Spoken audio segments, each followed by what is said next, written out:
হযরত বাকর রাহিমাহুল্লাহ তিনি বলছেন, আমার পিতা জাইনুল আবেদিন রাহিমাহুল্লাহ আমাকে উপদেশ দেন, 5 ব্যক্তির সঙ্গে উঠা বসা করো না। 5 ব্যক্তির সঙ্গে উঠা বসা করো না, এদের সঙ্গ ত্যাগ করো, এদের থেকে দূরে থাকো।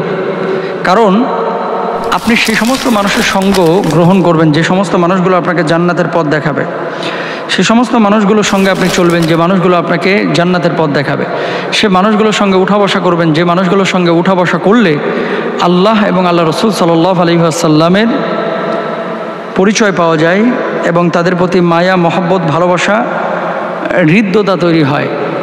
আল্লাহ সুবহানাহু ওয়া তাআলার প্রদত্ত বিধানগুলো বাস্তবায়িত করার তৌফিক অর্জিত হয় এবং চিন্তা চেতনা তৈরি হয়। রাসূলুল্লাহ সাল্লাল্লাহু আলাইহি ওয়াসাল্লামের প্রতি ভালোবাসা অন্তর থেকে জাগ্রত হয়। এই পৃথিবীর বুকে মানুষ আছে 2 ধরনের। এক ধরনের মানুষ হচ্ছে যারা পাপে অভ্যস্ত, আরেক ধরনের মানুষ হচ্ছে যারা পাপে অভ্যস্ত নয়, যারা নিয়মিত পাপ করে না। এই জন্য বাংলা একটা কথা প্রচলিত রয়েছে যে সৎসঙ্গে সর্ববাস, অসৎসঙ্গে সর্বনাশ।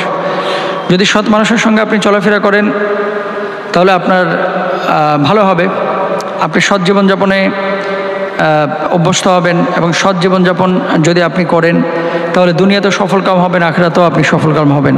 আর যদি অসৎ মানুষের সঙ্গ দেন তাহলে দুনিয়াতেও ক্ষতিগ্রস্ত হবেন, আখিরাতেও আপনি ক্ষতিগ্রস্ত হবেন। আচ্ছা, এখন যে 5 ব্যক্তির সঙ্গ ত্যাগ করতে বলা হয়েছে, 1 নাম্বার হচ্ছে ফাসেক। ফাসেক পাপিষ্ঠ, এরা খুব কম দামেই আপনাকে বিক্রি করে দিতে পারে।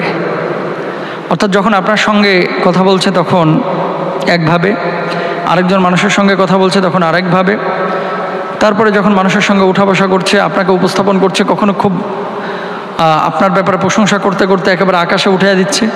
আবার সে মানুষটাই যখন আপনার প্রতি ক্ষিপ্ত বা রাগান্বিত তখন আপনাকে একেবারে ধূলিসাৎ করে ফেলছে, ডাস্টবিনে ছুঁড়ে ফেলছে। এবং এদের ব্যাপারে আল্লাহ সুবহানাহু ওয়া তাআলা এটাও বলেছেন, ইন জাআকুম ফাসিকুম বিনাবাইন ফাতাবায়ানু আন তুসিবু কওমান বিজাহালা ফাতুসবিহু আলা মা ফাআলতুম নাদিমিন। কোনো ফাসিক যদি আপনাদের কাছে কোনো সংবাদ পৌঁছায়, কোনো নিউজ পৌঁছায়, কোনো বার্তা পৌঁছায়, তাহলে সেটা বিশ্বাস করতে না করেছেন আমার আল্লাহ সুবহানাহু ওয়া তাআলা। সুতরাং ফাসিক যে খুব কম দামে আপনাকে বিক্রি করবে এবং আপনার সঙ্গে অবস্থা ভেদে এক এক সময় এক এক রকম আচরণ করবে এবং আপনার মান সম্মান ইজ্জত লুণ্ঠন করতে কার্পণ্য করবে না, আপনার সামনে আরেকজনের ব্যাপারে গীবত করবে। যে মানুষটা, মনে রাখবেন, আপনার সামনে একজন মানুষ যদি আরেকজনের ব্যাপারে গীবত করে, পরনিন্দা করে, এই মানুষটা আপনার ব্যাপারে আরেকজনের সামনে গীবত করবে, পরনিন্দা করবে। সুতরাং এই সমস্ত পাপিষ্ঠ লোকদের থেকে দূরে থাকতে হবে। হ্যাঁ, তবে তাদেরকে বোঝানো এটা আপনার দায়িত্ব। আপনি বোঝান যে এটা করো না, এটা পাপের কাজ। যখন দেখবেন বারবার বোঝানোর পরও সে লাইনে আসছে না, তার সামনে দাওয়াতি কাজ করেন, কিন্তু তার সঙ্গে সখ্যতা, বন্ধুত্বের আচরণ করা গড়ে তোলা যাবে না। 1 নাম্বার। 2 নাম্বার, কৃপণ ব্যক্তি। এই কৃপণ হতে পারে সে আপনার সঙ্গে এমন সময় সম্পর্ক ছিন্ন করে দেবে যখন তাকে আপনার খুব বেশি প্রয়োজন। সমাজে এক শ্রেণীর মানুষ আছে, নিজেদের প্রয়োজন যখন হয় তখন আপনার কাছ থেকে পয় পয় করে সব কিছু উঠিয়ে নেয় এবং আপনার কাছে সহযোগিতার হাত বাড়ায়। আপনি আপনার হৃদয়ের যত ভালোবাসা এগুলো উজাড় করে তাকে আপনি সহযোগিতা করার, হেল্প করার চেষ্টা করেন, কিন্তু আপনি যখন বিপদে পড়েছেন তখন এই মানুষগুলো আপনার কাছে সহযোগিতার হাত যারা বাড়িয়েছিল এই মানুষগুলো আপনাকে চেনে না, বা আপনি সহযোগিতার জন্য তাদের কাছে হাত উন্মুক্ত করলে তারা তাদের পকেটকে গুছিয়ে নেয়, তারা তাদের পকেটকে গুটিয়ে নেয়, তারা তাদের পকেটটাকে সংকুচিত করে ফেলে, তারা তাদের সহযোগিতার হাতকে উন্মুক্ত করে না, প্রশস্ত করে না। অর্থাৎ বিপদে আপনি তাকে সহযোগিতা করেছেন, অথচ সামর্থ্য থাকা সত্ত্বেও কোনো ব্যক্তি আপনার বিপদে এগিয়ে আসলো না। যদি চিনতে পারেন এই মানুষটি এরকম, সে নিজের বিপদের বেলায় 16 আনা বুঝে নেয়, আমার কাছে সহযোগিতা চায়, কিন্তু আমার বিপদের বেলায় সামর্থ্য থাকা সত্ত্বেও যদি কেউ হাত না বাড়ায়, সহযোগিতা না করে, সে মানুষটি কৃপণ। এই সমস্ত কৃপণ বন্ধু থেকে সঙ্গ ত্যাগ করেন। কারণ কি, এই মানুষগুলো আজকে আপনার সুখের সময় খুব কৌতুক করে তারপরে রস লাগিয়ে খুব মধু মিষ্টি মাখিয়ে আপনার সঙ্গে কথাবার্তা বলে, আপনার কাছ থেকে ফায়দা নেয়।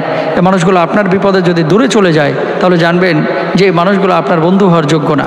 এজন্য আমাদের প্রত্যেকের উচিত উদার হওয়া এবং আল্লাহ সুবহানাহু ওয়া তাআলা এটা পবিত্র কোরআনুল কারীমেও বলেছেন। এবং যারা বখিল, ওয়ালা ইয়াহসাবান্নাল্লাযীনা ইয়াবখালুনা বিমা আতাহুমুল্লাহ, আল্লাহ সুবহানাহু ওয়া তাআলা বলেছেন যে তারা কি ধারণা করে যে আমি যে নিয়ামত আল্লাহ তাআলা তাদেরকে দিয়েছি সেখানে তারা কার্পণ্য করবে, আমি আল্লাহ তাআলা তাদেরকে মাফ করে দেব, তাদেরকে নিয়ামত ঢেলে দেব, তাদেরকে পূর্ণ নিয়ামত দিব, তাদেরকে মাফ করে দেব, তাদেরকে সফলতা দান করব? না। যারা আল্লাহর প্রদত্ত নিয়ামত নেওয়ার পরে কার্পণ্য করে, মানুষের সহযোগিতায় হাত বাড়ায় না, মানুষের দুঃখ দৈন্য দুর্দশায় যারা নিজেদেরকে উন্মুক্ত করে না, নিজেদের সহযোগিতার হাত প্রশস্ত করে না, এরা মূলত আল্লাহর শাস্তির মুখোমুখি হবে, আযাবের মুখোমুখি হবে। ওয়ালাহুম আযাবুন আলীম, তাদের জন্য যন্ত্রণাদায়ক মর্মান্তিক শাস্তির ব্যবস্থা আল্লাহ সুবহানাহু ওয়া তাআলা করে রেখেছেন। আমি যেটা বলছিলাম যে কৃপণ বন্ধু, কৃপণ মানুষ, এদের সঙ্গ ত্যাগ করবেন, কারণ এরা আপনার সুখের সময় আপনার পাশে থাকবে, কিন্তু আপনার দুঃখের সময় এদেরকে খুঁজে পাওয়া যাবে না। 2 নম্বর গেল। এবার আসেন 3 নম্বর। আর এই পৃথিবীতে কৃপণ যারা, এরা কার্পণ্য করে কেন? সম্পদগুলো যে জমায় কেন?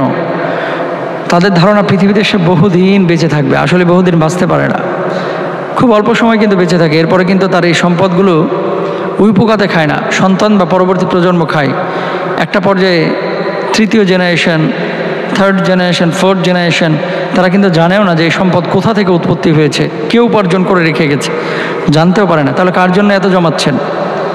নিজের জন্য কিছু করেন, মসজিদে দান করেন, মাদ্রাসায় দান করেন, বা লিল্লা বোর্ডিং এতিমখানায় দান করেন, ফকির মিসকিনকে দান করেন, বন্ধু বান্ধবকে দান করেন, দেন, হাত প্রশস্ত করেন, তাহলে এগুলো আপনার জন্য কল্যাণ বয়ে আনবে। তা আমরা বেশি বেশি মানুষের পেছনে খরচ করব, মেহমানদারি করব, দান করবো ইনশাআল্লাহ তাআলা। এবার আসেন 3 নম্বর, যাদের সঙ্গ ত্যাগ করবেন, যাদের সঙ্গে ওঠা বসা করবেন না। মিথ্যুক, কথায় কথায় মিথ্যা বলে, সে হোক সে ছেলে, হোক সে মেয়ে, হোক সে কাছের মানুষ, হোক সে দূরের মানুষ। যাদের মিথ্যা বলাটা পেশায় পরিণত হয়েছে, 100 কথা বললে 99.99 পয়েন্টে মিথ্যা কথা বলে, এই সমস্ত মিথ্যুক থেকে দূরে থাকবেন। হ্যাঁ, তাদেরকে বোঝাবেন যে মিথ্যা কথা বলা যাবে না। আসিদকু ইউনজিবুল কিযবা ইউহলিক, সত্য মানুষকে মুক্তি দেয়, মিথ্যা মানুষকে ধ্বংস করে। আপনি যে মিথ্যাটা বলছেন কেন? আপনার স্বার্থ হাসিলের জন্য। কয়দিন আপনি মিথ্যা বলে স্বার্থ হাসিল করবেন? একসময় কিন্তু আপনি ধ্বংস হবেন, এই মিথ্যা আপনাকে ধ্বংস করবে। সুতরাং মিথ্যুককে বুঝাবেন, কিন্তু মিথ্যুকের সঙ্গে সখ্যতা গড়ে তুলবেন না, না হলে এর প্রভাব আপনার উপরে পড়তে পারে। 4 নম্বর, নির্বোধ এবং বেকুব কিছু লোক আছে। নির্বোধ এবং বেকুব আপনার উপকার করতে গিয়ে ক্ষতি করে বসবে, আপনি টেরও পাবেন না। ভাব নেবে আপনার বহুত বড় উপকার করেছেন, কিন্তু এমন ক্ষতি করেছে যে আপনি আগামী 1 বছরেও কোমর সোজা করে দাঁড়াইতে পারতেছেন না। এই সমস্ত বেকুব লোককে আপনি বোঝাবেন, নির্বোধ লোককে আপনি বোঝাবেন, কিন্তু তাদের সঙ্গে সখ্যতা বন্ধুত্ব করে তুলবেন না। 5 নম্বর, আত্মীয়তার সম্পর্ক ছিন্নকারী কিছু মানুষ আছে। দেখেন আল্লাহ রাসূল সাল্লাল্লাহু আলাইহি ওয়াসাল্লাম বলছেন, লা ইয়াদখুলুল জান্নাতা কাতিআ, তার উপরে লানত, কারণ সে জাহান্নামে যাবে। যে ব্যক্তি মেহমানের সঙ্গে ভালো আচরণ করে না, আত্মীয়র সঙ্গে ভালো আচরণ করে না, সম্পর্ক ছিন্ন করে, এদের সঙ্গে সখ্যতা করে তুলবেন না, কারণ এদের দ্বারা আপনার লাইফের খুব বেশি বড় উপকার হবে না। এই জিনিসগুলো আমরা খেয়াল করবো। আল্লাহ তাআলা বোঝার তৌফিক দান করুন, আমিন।